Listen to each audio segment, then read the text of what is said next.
અગત્યનું એવું current affair એટલે કે મિત્રો આઈસી નું કરંટ અફેર. તો મિત્રો હવે તમારો વધારે ટાઈમ વેસ્ટ ના કરતા ચલો આપણે વિડીયોની શરૂઆત કરીએ.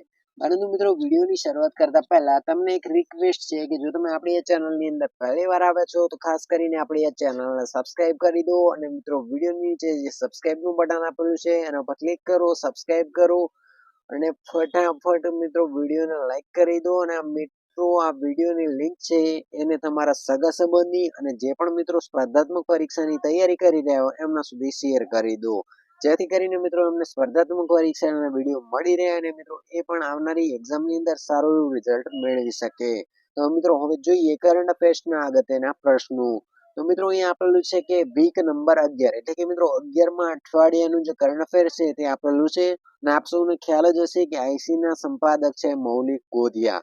અહીંયા આપેલું છે માર્ચ 2023, 12 માર્ચ 2023 થી 18 માર્ચ 2023 નું કરંટ અફેર અને તાજેતરની અંદર જે ઘટનાઓ બનેલી છે તેની મિત્રો અહીંયા ઇમેજ પણ આપેલા છે એમએસએમઈ લોન્સ વિશેની. ત્યારબાદ મિત્રો અહીંયા ઘણી બધી ફોટોગ્રાફ આપેલા છે જે તાજેતરની અંદર ઘટનાઓ બની છે તેના વિશેના જ અહીંયા ફોટો આપેલા છે. હવે મિત્રો અહીંયા આઈસી નું જે પ્લેટફોર્મ છે સોશિયલ મીડિયા પ્લેટફોર્મ જેમ કે વોટ્સઅપ, ટેલિગ્રામ, યુટ્યુબ અને આઈસી ઓનલાઈન, તો મિત્રો એની બધી પણ લિંકો આપેલી છે અને સ્પર્ધાત્મક પરીક્ષાની લેટેસ્ટ માહિતી અને ફ્રી મટીરિયલ તેમજ રેગ્યુલર કરંટ અફેર મેળવવા માટે મિત્રો અહીંયા લિંકો આપેલી છે તેના ઉપર ક્લિક કરી અને મિત્રો તમે આસાનીથી જે આઈસી નું કરંટ અફેર છે તે ડાઉનલોડ કરી શકો છો. અને તમને જણાવી દઉં કે આ કરંટ અફેર દરેક એક્ઝામ માટે ખૂબ જ અગત્યનું હોય છે અને આ કરંટ અફેર્સ ની અંદરથી 10 થી 15 પ્રશ્નો પૂછાતા હોય છે. હવે આગળ જોઈએ ટાઈમ લાઈન એટલે કે મિત્રો અનુક્રમણિકા. અનુક્રમણિકાનો શબ્દ છે ટાઈમ લાઈન, તેને અંગ્રેજીમાં આપેલું છે.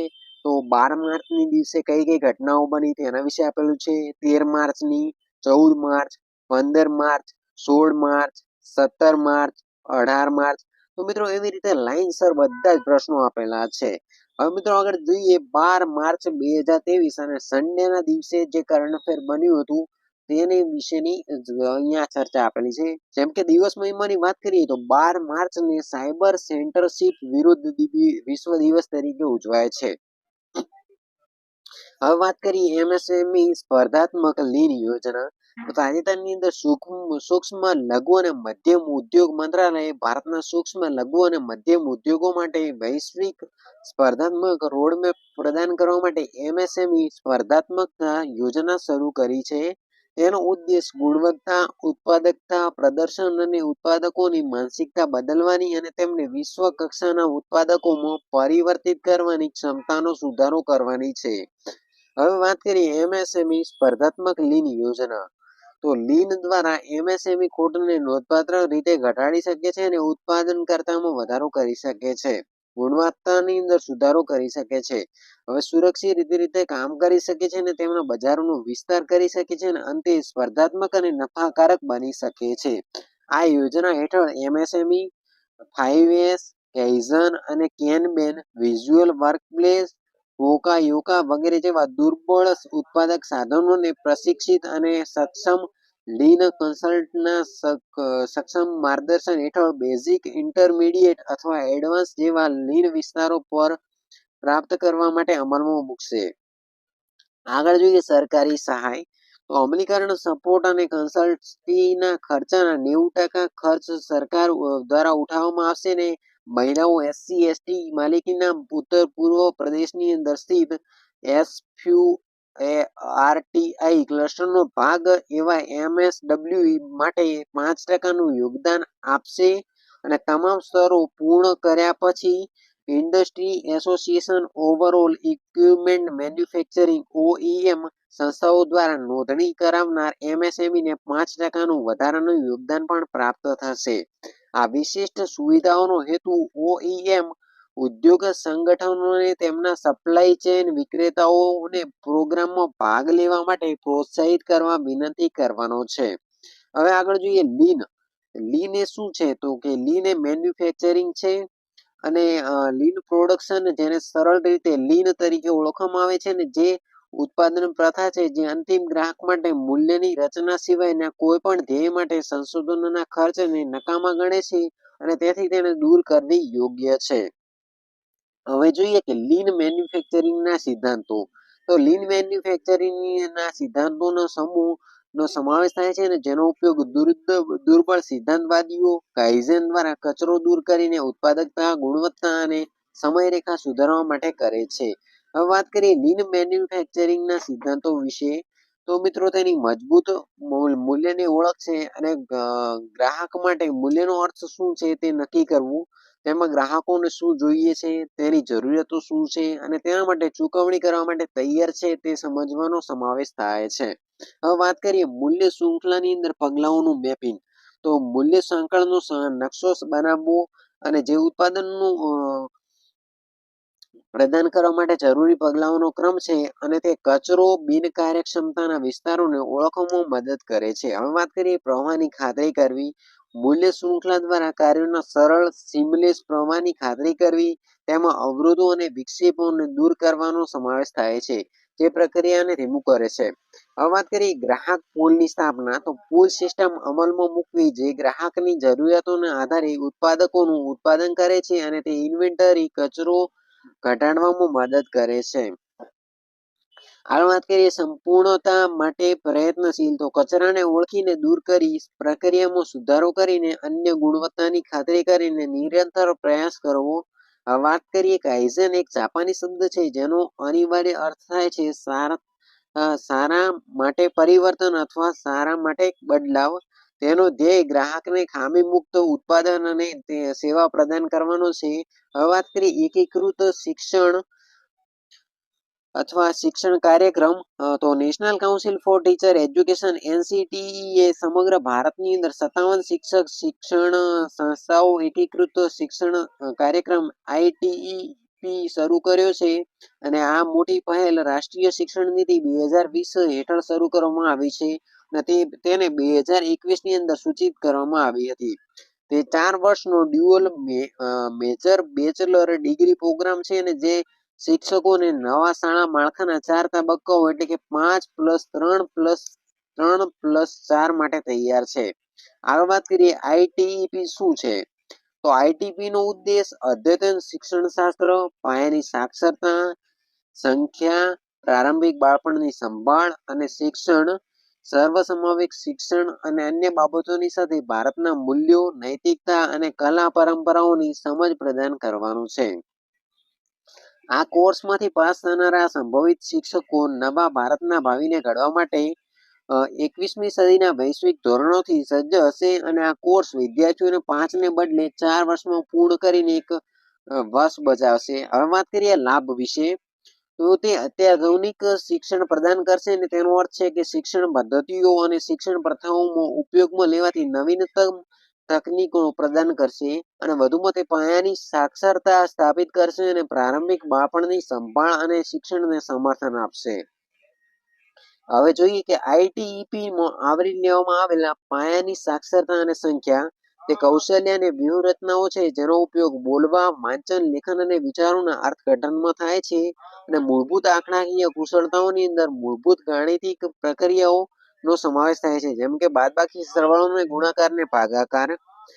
હવે વાત કરીએ સન્ડે ક્વેશ્ચન, એટલે કે મિત્રો રવિવારના રોજ જે તાજેતરની કરંટની ઘટનાઓ બની હતી તેના કરંટ અફેરના પ્રશ્નો આપેલા છે. સાયબર સેન્સરશિપ વિરુદ્ધ વિશ્વ દિવસ કયો ઉજવાય છે, તો બી 12 માર્ચ. તાજેતરની અંદર ભારતના સૂક્ષ્મ, લઘુ અને મધ્યમ ઉદ્યોગો માટે વૈશ્વિક સ્પર્ધાત્મક રોડમેપ પ્રદાન કરવા માટે MSME સ્પર્ધાત્મક લીન યોજના શરૂ કરી છે અને આ યોજના કયા મંત્રાલય દ્વારા શરૂ કરવામાં આવી છે, તો આનો સાચો જવાબ આવશે બી, સૂક્ષ્મ, લઘુ અને મધ્યમ ઉદ્યોગ મંત્રાલય. આગળ છે તાજેતરની અંદર national council for teacher education એ સમગ્ર ભારતની અંદર કેટલી શિક્ષણ સંસ્થાઓ એકીકૃત શિક્ષણ કાર્યક્રમ શરૂ કર્યો છે, તો એ 57. ત્યારબાદ સ્પર્ધાત્મક પરીક્ષાના ટોપર્સ વિદ્યાર્થીઓ માટેનું નંબર 1 મેજિક એટલે કે IC મેજિક વિશેનું અહીંયા PDF ને મિત્રો એ બધું આપેલું છે, તેના વિશે તમે વિગતવાર માહિતી મેળવવી હોય તો મિત્રો તેના ઉપર ક્લિક કરશો એટલે તમને બધી ડિટેલ મળી જશે. હવે જોઈએ 13 માર્ચ 2023 અને મંડેના કરંટ અફેર્સ વિશે, તો ગુજરાતની અંદર છોટાઉદેપુર જિલ્લાના ક્વાંટ તાલુકા ખાતે મિત્રો પ્રસિદ્ધ મેળો એટલે કે ગેરનો મેળો યોજાય છે અને તાજેતરની અંદર ગુજરાતમાં છોટાઉદેપુર જિલ્લાના ક્વોટ ખાતે ગેરના મેળાનું આયોજન થયું હતું. અને ક્વાંટ ખાતે હોળીના તહેવાર દરમિયાન યોજાતો આ મેળો વિશ્વ પ્રસિદ્ધ આદિવાસી મેળો છે. અને આ મેળો મિત્રો દર વર્ષે ધૂળેટીના બીજા દિવસ અથવા ત્રીજા દિવસે યોજાય છે. અને મેળાની અંદર આદિવાસી સમાજની સંસ્કૃતિ, પહેરવેશ અને વાજિંત્રોને ખાસ કરીને તેમના મનમોહક નૃત્યોને નિહાળવા માટે ફક્ત ભારતના જ નહીં પરંતુ વિદેશી પર્યટકો પણ ઉમટી પડે છે. હવે વાત કરીએ ડાંગ દરબાર. તો તાજેતરની અંદર ગુજરાતના રાજ્યપાલ શ્રી આચાર્ય દેવવ્રતે ડાંગના પરંપરાગત ભાતીગળ લોકમેળો ડાંગ દરબારને ખુલ્લો મૂક્યો હતો અને ડાંગ દરબારનું હોળી ધૂળેટીનું પર્વના અગાઉના દિવસો દરમિયાન આયોજન કરાતું હોય છે. અને ડાંગ જિલ્લાના આહવા ખાતે તેનું આયોજન કરવામાં આવે છે. હવે વાત કરીએ ડાંગ દરબાર આદિવાસીઓનો નૃત્ય મહોત્સવ છે. જે ડાંગ દરબારની અંદર આદિવાસી પ્રતિભાને રાજ્ય સરકાર દ્વારા સન્માનિત કરવામાં આવે છે. હવે વાત કરીએ ગુજરાતી સાહિત્યકાર સુશ્રી ધીરુબેન પટેલનું નિધન. લોકપ્રિય સાહિત્યકાર સુશ્રી ધીરુબેન પટેલનું 97 વર્ષની વયે અમદાવાદ ખાતે મિત્રો નિધન થયું હતું. તો અહીંયા મિત્રો ધીરુબેન પટેલ છે તેમનો ફોટોગ્રાફ આપેલો છે અને તેમની બાયોગ્રાફી આપેલી છે. જેમ કે જન્મ ક્યાં થયો હતો, જન્મ સ્થળ કયું હતું, પિતાનું નામ શું હતું, માતાનું નામ શું હતું અને તેમના વિશે જાણીતા કેટલાક પુસ્તકોનો વિશે માહિતી આપેલી છે. તો પ્રથમ જોઈએ કે જન્મ ક્યાં થયો હતો. તો જન્મ થયો હતો વડોદરાની અંદર અને તેમનો જન્મ થયો હતો 29 મે 1926. પિતાનું નામ હતું ગોરધનભાઈ પટેલ, માતાનું નામ હતું ગંગાબા. તો શેના માટે જાણીતા હતા? તો ગુજરાતી નવલકથાકાર, નાટ્ય લેખક, ચલચિત્રો, પટકથા લેખક, અનુવાદક, બાળ સાહિત્ય લેખક. હવે વાત કરીએ સુશ્રી ધીરુબહેન પટેલ, જાણીતા ગુજરાતી નવલકથાકાર, નાટ્ય લેખક, ચલચિત્રો, પટકથા લેખક અને બાળ સાહિત્ય લેખિકા હતા. તેમનો જન્મ 29 મે 1926 ના રોજ વડોદરા ખાતે થયો હતો અને ધીરુબેન પટેલની અનેક રચનાઓ ગુજરાતી સાહિત્યની મૂડી છે અને ગુજરાતી સર્જક તરીકે તેમણે નવલિકા, લઘુ નવલકથા, ચરિત્ર નિબંધો, બાળ સાહિત્ય, કાવ્ય અને હાસ્ય કથાઓના રૂપમાં મૂલ્યવાન કૃતિઓ આપી છે. 1980 ની અંદર ધીરુબેનના નાટક પરથી ફિલ્મ સર્જક શ્રી કેતન મહેતાએ ગુજરાતી ફિલ્મ ભવની ભવાઈ બનાવી હતી અને સુશ્રી ધીરુબેન પટેલે વર્ષ 1980 ની અંદર રણજીતરામ સુવર્ણચંદ્રક એનાયત કરવામાં આવ્યો હતો અને 1981 ની અંદર કમા મુનશી સુવર્ણચંદ્રક પુરસ્કાર અને 2002 ની અંદર સાહિત્ય ગૌરવ પુરસ્કાર એનાયત થયો હતો. આગંતુક લઘુ નવલકથા માટે 2001 ની અંદર તેમણે સાહિત્ય અકાદમી પુરસ્કાર એનાયત થયો હતો. ધીરુબેન પટેલની મહત્વની કૃતિઓની વાત કરીએ તો નવલકથા વડવાનલ, વાવ વંટોળ, વમળ, શિમળાના ફૂલ. લઘુ નવલકથાની વાત કરીએ તો આગંતુક, વાંસનો અંકુર અને આંગળી ગલી. હવે વાત કરીએ નવલિકાની તો ચોરસ ટીપુ. ધીરુબેન પટેલની અન્ય મિત્રો કૃતિઓ આપેલી છે તેના વિશે વાત કરીએ તો વાર્તા અધૂરો કોલ, એક લહેર, વિશ્રમ કથા, કાદંબરી માં, સંશય બીજ. નાટકોની વાત કરીએ તો વિનાશના પંથે, પહેલું ઇનામ, પંખીનો માળો. કાવ્ય સંગ્રહની વાત કરીએ તો કિચન પોએમ્સ ગુજરાતી. હાસ્ય કથાઓની વાત કરીએ તો પરદુખ ભંજન, પેસ્તનજી, કાર્તિક અને બીજા બધા, ગગનમાં લગન.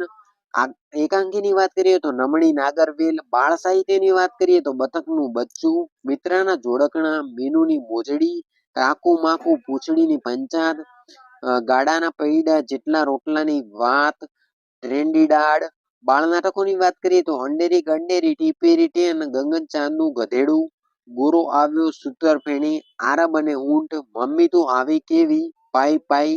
હવે વાત કરીએ રેડિયો નાટકની તો મનનો માનેલો. હવે વાત કરીએ ધર્મ ગાર્ડિયન અભ્યાસની તો ધર્મ ગાર્ડિયન અભ્યાસ 2023 ની અંદર ભારત અને જાપાન વચ્ચે થયો હતો અને ધર્મ ગાર્ડિયન અભ્યાસની અંદર જાપાનના સિંગા પ્રાંતના કેમ્પ પ્રાઇઝ ખાતે 17 ફેબ્રુઆરી થી 2 માર્ચ 2023 દરમિયાન હાથ ધરવામાં આવી હતી અને આ અભ્યાસની અંદર ભારતીય સેનાની ગઢવાલ રાઇફલ રેજિમેન્ટે ભાગ લીધો હતો અને જાપાને તરફથી Japan ground self defence force ની મિડલ આર્મીની એક ઇન્ફેન્ટ્રી રેજિમેન્ટે ભાગ લીધો હતો અને 2023 ની અંદર યોજાયેલા આ અભ્યાસ કે કવાયત ચોથી આવૃત્તિ છે અને આ સંયુક્ત કવાયત બંને સૈન્યને યુએન મેન્ડેટ હેઠળ વ્યૂહાત્મક કામગીરી હાથ ધરવાની રણનીતિ, તકનીકો અને પ્રક્રિયાઓની અંદર શ્રેષ્ઠ પ્રેક્ટિસ શરૂ કરવા માટે સક્ષમ બનાવશે. હવે જોઈએ મંડે ક્વેશ્ચન. તો ગુજરાતની અંદર હોળી બાર ગેરનો તહેવાર પ્રસિદ્ધ મેળો કયો યોજાય છે? તો ડી ક્વાંટની અંદર ગુજરાતની અંદર કયા જિલ્લાની અંદર આવેલા ક્વોન્ટ ખાતે હોળી બાદ દર વર્ષે ઘેરનો પ્રસિદ્ધ મેળો યોજાય છે? તો ડી છોટા ઉદેપુર. તાજેતરની અંદર ડાંગ જિલ્લાના કયા સ્થળે ડાંગ દરબારનું આયોજન થયું હતું? તો એ આહવા. તાજેતરની અંદર પ્રસિદ્ધ ગુજરાતી સાહિત્યકાર સુશ્રી ધીરુબેન પટેલનું નિધન થયું હતું અને ધીરુબેન પટેલનો જન્મ નીચેના પૈકી કયા શહેરની અંદર થયો હતો? સી વડોદરા. સુશ્રી ધીરુબેન પટેલની નીચેના પૈકી કઈ કૃતિ છે? તો ડી ઉપરોક્તમાં આંધળી ગલી, આગંતુક, વડવાનળ. તાજેતરની અંદર ભારત અને કયા દેશ વચ્ચે ધર્મ ગાર્ડિયન અભ્યાસ 2023 નું આયોજન થયું હતું? તો બી જાપાન. 14 માર્ચ 2023 ટ્યુઝડે નેપાળના નવા રાષ્ટ્રપતિ શ્રી રામચંદ્ર પૌડેલ. 8 માર્ચ 2023 ના રોજ નેપાળી કોંગ્રેસના વરિષ્ઠ નેતા અને શ્રી ભૂતપૂર્વ નાયબ વડાપ્રધાન શ્રી રામચંદ્ર પૌડેલ નેપાળના નવા રાષ્ટ્રપતિ તરીકે ચૂંટાયા છે અને તેમણે સંસદના 214 સાંસદો, 352 પ્રાંતીય એસેમ્બલી અને સભ્યોના મત માટે આરામદાયક જીત મેળવી હતી. શ્રી રામચંદ્ર પૌડેલે સુશ્રી વિદ્યા દેવી ભંડોરી પછી નેપાળના ત્રીજા રાષ્ટ્રપતિ છે અને સુશ્રી વિદ્યાદેવી ભંડોરીનો કાર્યકાળ 12 માર્ચના રોજ સમાપ્ત થયો હતો. નેપાળના રાષ્ટ્રપતિની ચૂંટણી સંસદ અને પ્રાંતીય એસેમ્બલીઓની સભ્યોની નિમણૂક ચૂંટણી મંડળ દ્વારા કરવામાં આવે છે. શ્રી રામચંદ્ર પૌડેલ નેપાળી કોંગ્રેસ પાર્ટીના વરિષ્ઠ નેતા છે અને તે 5 દાયકા કરતા વધુ સમયથી રાજકારણની અંદર સક્રિય છે. તેઓ પાર્ટીની અંદર મહાસચિવ, ઉપાધ્યક્ષ અને પ્રમુખ સચિવ અને અનેક મહત્વના હોદ્દા પર રહ્યા છે. આ ઉપરાંત તેમણે સંસદ સભ્ય અને નાયબ વડાપ્રધાન તરીકે પણ સેવાઓ આપી છે. હવે વાત કરીએ કર્નલ ગીતા રાણા વિશે. ભારતીય સેના એક મહિલા અધિકારી કર્નલ સુશ્રી ગીતા રાણાને ચીન સરહદ નજીક પૂર્વી લદ્દાખની અંદર એક સંવેદનશીલ સ્થાન પર સ્વતંત્ર ફિલ્ડ વર્કશોપનું નેતૃત્વ કરવા માટે નિયુક્ત કરીને ઇતિહાસ રચ્યો છે. લિંગ સમાનતા લાવવા અને પસંદગીની શાખાઓમાં મહિલા અધિકારીઓને કમાન્ડ કરવા માટે ભારતીય સેનાઓના પ્રયાસોમાં એક નોંધપાત્ર સીમાચિહ્ન રૂપ છે અને કર્નલ ગીતા રાણાની નિમણૂક આ પ્રકારની પ્રથમ નિમણૂક છે. કારણ કે અગાઉ કોઈ પણ મહિલા અધિકારીની તબીબી પ્રવાહની બહાર કમાન્ડ રોલ સોંપવામાં આવ્યો ન હતો. તબીબી પ્રહારની બહારની મહિલા અધિકારીઓને કમાન્ડ રોલ માટે નિયુક્ત કરવાનો નિર્ણય ભારતીય સેનામાં લિંગ સમાનતા તરફ આવકાર્ય પગલું છે. ભારત વિશ્વનો સૌથી મોટો હથિયારોનો આયાત કરતો દેશ છે. હવે વાત કરીએ Stockholm International Peace Research Institute SIPRI Trends in International Arms Transfer 2022 ને રિપોર્ટ અનુસાર ભારત 2018 થી 2022 સુધી વિશ્વનો સૌથી મોટો હથિયારોનો આયાતકાર દેશ રહ્યો છે. ત્યારબાદ ભારત, સાઉદી અરેબિયા યાદીની અંદર બીજા અને યુક્રેન ત્રીજા નંબરે આવે છે ને વૈશ્વિક સ્તરે યુક્રેનની અંદર યુદ્ધની પૃષ્ઠભૂમિની અંદર 2023 થી 17 અને 2018 થી 22 દરમિયાન યુરોપિયન દેશો વચ્ચે શસ્ત્રોની મુખ્ય આયાતની અંદર 47% વધારો થવા સાથે આંતરરાષ્ટ્રીય શસ્ત્રોના પરિવહનની અંદર 5.1% ઘટાડો થયો છે. વૈશ્વિક શસ્ત્રોની નિકાસની અંદર યુએસનો હિસ્સો 33% થી વધીને 40% થયો છે, જ્યારે રશિયાનો હિસ્સો 22% થી ઘટીને 16% થયો છે. 2013 થી 2017 અને 2018 થી 2022 વચ્ચે પાકિસ્તાન દ્વારા શસ્ત્રોની આયાતની અંદર 14%નો વધારો થયો છે અને તે વૈશ્વિક સંતુલનના 3.7% જેટલો હિસ્સો ધરાવે છે ને તે 2018 થી 2022 ચીન પાકિસ્તાનના 77% શસ્ત્રોની સપ્લાય કરે છે. 2018 થી 2022 દરમિયાન ભારતના વિશ્વની શસ્ત્રોનો સૌથી મોટો આયાતકાર હતો અને તે કુલ વૈશ્વિક આયાતની અંદર 11% હિસ્સો ધરાવે છે. 2013 થી 2017 દરમિયાન અને 2018 થી 2022 વચ્ચે તેની શસ્ત્રોની આયાતમાં 11%નો ઘટાડો થયો હોવા છતાં ભારત ટોચનું આયાતકાર રહ્યું છે. હવે વાત કરીએ 2013 થી 2017 અને 2018 થી 2022 વચ્ચે રશિયા ભારતનું સૌથી મોટું શસ્ત્ર સપ્લાયર હતું અને પરંતુ શસ્ત્રોની આયાતની અંદર તેનો હિસ્સો 64% થી ઘટીને 45% થઈ ગયો છે. જ્યારે ફ્રાન્સ 2018 થી 2022 વચ્ચે ભારતના બીજા સૌથી મોટા શસ્ત્ર સપ્લાયર તરીકે ઉભરી આવ્યું છે અને ત્યારબાદ ત્રીજા ક્રમે યુનાઇટેડ સ્ટેટ્સ 11% આવે છે. ભારતે 5 વર્ષના સમયગાળા દરમિયાન ઇઝરાયલને, દક્ષિણ કોરિયા અને દક્ષિણ આફ્રિકામાંથી પણ શસ્ત્રોની આયાત કરી હતી ને જેઓ વૈશ્વિક સ્તરે ટોચના શસ્ત્ર નિકાસકારોનો સામેલ છે. હવે વાત કરીએ 95મો ઓસ્કર એવોર્ડ 2023. તો માર્ચ 2023 દરમિયાન અમેરિકાના કેલિફોર્નિયા રાજ્યના લોસ એન્જલિસ ખાતે હોલીવુડના ટોલ્બી થિયેટરની અંદર 95માં એકેડમી એવોર્ડ્સનો વિતરણ સમારોહ યોજાયો હતો અને આ સમારોહની અંદર કુલ 23 કેટેગરીમાં વિવિધ એવોર્ડ એનાયત થયા હતા અને આ એવોર્ડ સમારોહની અંદર ભારતે 2 એવોર્ડ જીતી ઇતિહાસ રચ્યો હતો, જેમાં શ્રી એસ રાજામૌલીની ફિલ્મ RRR એટલે કે નાટુ નાટુ ગીતને બેસ્ટ ઓરિજિનલ સોંગ કેટેગરીની અંદર ઓસ્કાર એવોર્ડ મળ્યો હતો, જ્યારે ભારતની ધ એલિફન્ટ વિસ્પર એ બેસ્ટ શોર્ટ ડોક્યુમેન્ટરી કેટેગરીની અંદર ઓસ્કાર એવોર્ડ મળ્યો હતો અને નાટુ નાટુ ગીત માટે કમ્પોઝર કીરાવાની અને ગીતકાર ચંદ્ર બોઝે એવોર્ડ સ્વીકાર્યો હતો. જ્યારે ધ એલિફન્ટ વિસ્પરની અંદર મળેલો બેસ્ટ એવોર્ડ કાર્તિકી ગોલસ્કન અને પ્રોડ્યુસર ગુનિત મોત્રાને એવોર્ડ સ્વીકાર્યો હતો અને 95માં ઓસ્કાર એવોર્ડની વાત કરીએ તો મિત્રો ફિલ્મને સૌથી વધુ 7 એવોર્ડ એનાયત થયા છે અને બેસ્ટ ડિરેક્ટરનો એવોર્ડ શ્રી ડેનિયલ ક્લાન અને શ્રી ડેલિયન સ્કિન્ટરને મળ્યો છે, જ્યારે બેસ્ટ એક્ટરનો એવોર્ડ ધ વેલ ફિલ્મ માટે શ્રી બેન્ડમ ફ્રેઝરને મળ્યો છે, જ્યારે બેસ્ટ એક્ટ્રેસનો એવોર્ડ સુશ્રી મિશેલ યોહોને everything for everywhere all the once માટે એનાયત થયો છે. 95માં ઓસ્કાર એવોર્ડ માટે everything everywhere all the once ફિલ્મને સૌથી વધુ 11 વખત નોમિનેશન મળ્યા હતા. આગળ વાત કરીએ ઓસ્કાર 2023 બેસ્ટ ફિલ્મ. તો વર્ષ 2023ના ઓસ્કાર એવોર્ડના સમારોહની અંદર બેસ્ટ ફિલ્મ માટે આ award everything everywhere all the વન્સને મળ્યો છે. આ ફિલ્મના ડિરેક્ટર તરીકે શ્રી ડેનિયલ ક્લાન અને ડેલિયન સ્કિનર છે. Everything everywhere all at once 2022ની American absurdist science fiction action comedy film છે અને આ ફિલ્મ માટે 2022માં રજૂ થઈ હતી અને બેસ્ટ ડોક્યુમેન્ટરીની વાત કરીએ તો 95માં ઓસ્કર એવોર્ડની સમારોહમાં નવલની નામની ડોક્યુમેન્ટરીને બેસ્ટ ડોક્યુમેન્ટરી ફિલ્મનો ઓસ્કાર એવોર્ડ એનાયત થયો છે. નવલની એ એક ડોક્યુમેન્ટરી ફિલ્મ છે જેના નિર્માતા ઓડેસા રાય, બિયાન બેકર, મેલાની મિલર અને શેન બોરિસ છે. આ ફિલ્મનું નિર્દેશન ડેલિયન રોહર દ્વારા કરવામાં આવ્યું હતું. આ ફિલ્મ રશિયન વિપક્ષી નેતા એલેક્સી નવલની પર છે, જ્યારે શોર્ટ સબ્જેક્ટ કેટેગરીનો બેસ્ટ ડોક્યુમેન્ટરીનો એવોર્ડ ભારતની એલિફન્ટ વિસ્પરને મળ્યો છે. આગળ વાત કરીએ ઓસ્કાર એવોર્ડ 2023 વિશે. બેસ્ટ ફિલ્મની વાત કરીએ તો everything everywhere all the once Shri Daniel Kwan અને ડેનિયલ સ્ક્રીનટને મળ્યો છે. બેસ્ટ ડિરેક્ટરની વાત કરીએ તો ડેનિયલ ક્વાન અને ડેનિયલ સ્ક્રીનટને. બેસ્ટ એક્ટરની વાત કરીએ તો Brendan Frazer. Best supporting actress તો જેમી લી Curtis. Best original screen play તો ઓલ એટ વન્સ. આવી રીતે ઘણી બધી માહિતી આપેલી છે. આગળ વાત કરીએ બેસ્ટ ડોક્યુમેન્ટરી ફીચર ફિલ્મ તો Navalny. Best documentary short subject તો the elephant whisper. Best live action or short film તો ટોમ બર્કલ અને રોસ વ્હાઇટને. બેસ્ટ એનિમેટેડ શોર્ટ ફિલ્મ તો the boy, the mole, the fox and the horse. Best original સ્કોરની વાત કરીએ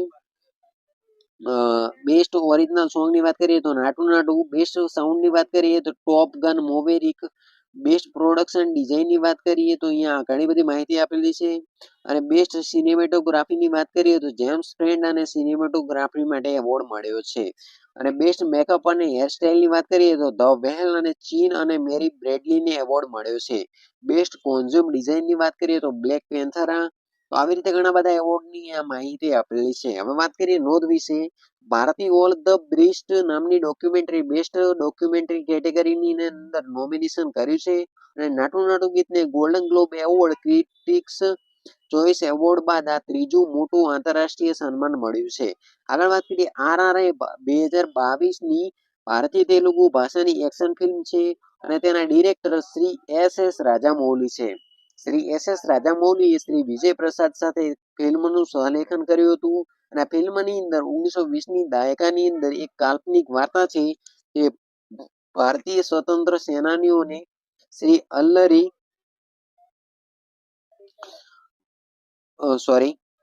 RR film March 2022ની અંદર બહુવિધ ભાષાની અંદર રજૂ થઈ હતી અને આ ફિલ્મની અંદર મુખ્ય અભિનય શ્રી જુનિયર NTR નંદામુરી અને શ્રી રામચરણે કર્યો હતો. આ ઉપરાંત શ્રી અજય દેવગણ, સુશ્રી આલિયા ભટ્ટ, સુશ્રી CR શરણ અને સુશ્રી સમુતિરાકાની અને અલીસ ડુડી અને શ્રી એલેવિયા મોરિસે પણ અભિનય ભજવ્યો હતો. આગળ વાત કરીએ આ અગાઉ RRR ફિલ્મ શ્રેષ્ઠ વિદેશી ભાષાની ફિલ્મો માટે ક્રિટિક્સ ચોઇસ એવોર્ડ મળ્યો હતો. RR ફિલ્મ નાટુ નાટુ ગીતને ઓસ્કર એવોર્ડ મળ્યા બાદ ગોલ્ડન ગ્લોબ એવોર્ડ મળ્યો હતો અને નાટુ નાટુ સોંગ ખ્યાતનામ મ્યુઝિક ડાયરેક્ટર CSS કિરાવાનીએ કમ્પોઝ કર્યું હતું અને તે ગીતકાર શ્રી ચંદ્ર બોઝ છે. હવે વાત કરીએ શ્રી SS રાજામૌલીના જણાવ્યા અનુસાર RRR ના 3 શબ્દો રાઈસ, રોર અને રિવોલ્ટ સાથે સંકળાયેલા છે, જેને તેલુગુ ભાષાની અંદર રૌદ્રમ, રણમ અને રુધિરમ કહેવામાં આવે છે.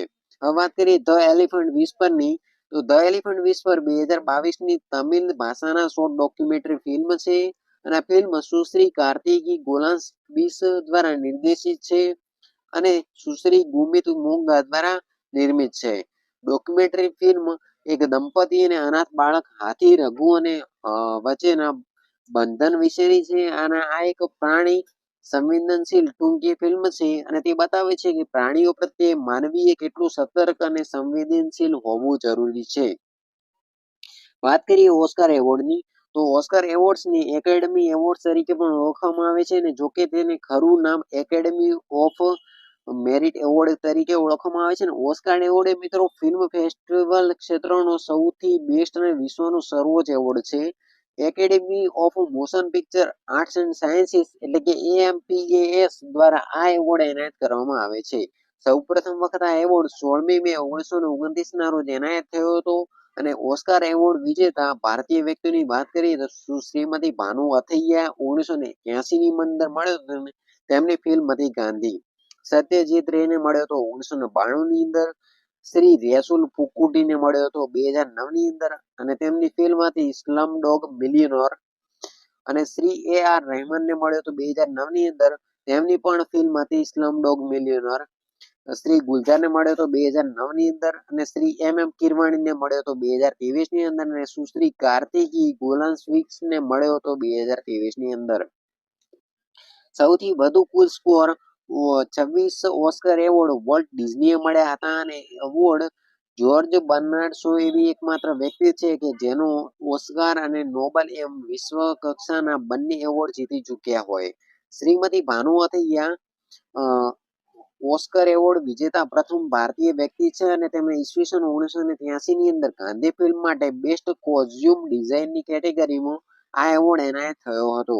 શ્રી સત્યજીત રે બંગાળી ફિલ્મના પ્રસિદ્ધ ડાયરેક્ટર શ્રી સત્યજીત રેને 1992 ની અંદર ફિલ્મ એવોર્ડના લાઇફ ટાઈમ અચીવમેન્ટ એવોર્ડથી નવાજવામાં આવ્યા હતા. શ્રી રેસુલ પુકુટી તેમને વર્ષ 2009 ની અંદર સ્લમ ડોગ મિલિયનર ફિલ્મ માટે બેસ્ટ સાઉન્ડ મિક્સિંગ નો કેરેકટ રીમાં ઓસ્કર એવોર્ડ એનાયત થયો હતો અને શ્રી AR રહેમાને એક સાથે 2 ઓસ્કર એવોર્ડ મેળવનાર એકમાત્ર ભારતીય વ્યક્તિ છે અને તેમણે વર્ષ 2009 ની અંદર સ્લમડોગ મિલિયનર ફિલ્મ માટે બેસ્ટ ઓરિજિનલ સોંગ જય હો શ્રી ગુલજાર સાથે અને બેસ્ટ ઓરિજિનલ સ્કોરની કેટેગરીમાં આ એવોર્ડ એનાયત થયો હતો. આગળ વાત કરીએ શ્રી ગુલજારની, તો ગુલજારને વર્ષ 2009 ની અંદર સ્લમડોગ મિલિયનર ફિલ્મ માટે બેસ્ટ ઓરિજિનલ સોંગ જય હો શ્રી AR રહેમાન સાથે ની કેટેગરીમાં પુરસ્કાર એનાયત થયો હતો. ઓસ્કાર વિજેતા ભારતીય ફિલ્મ, તો ગાંધીની વાત કરીએ ઓસ્કાર વિજેતા પ્રથમ ભારતીય ફિલ્મ 1983 ની અંદર સ્લમડોગ મિલિયનર, તો સૌથી વધુ 3 ઓસ્કાર પુરસ્કાર મેળવનાર ભારતીય ફિલ્મ 2009 પીરિયડ એન્ડ ઓફ સસ્ટેન્શન વિદેશી નિર્માતા દ્વારા ભારતમાં બનેલી ફિલ્મ 2019.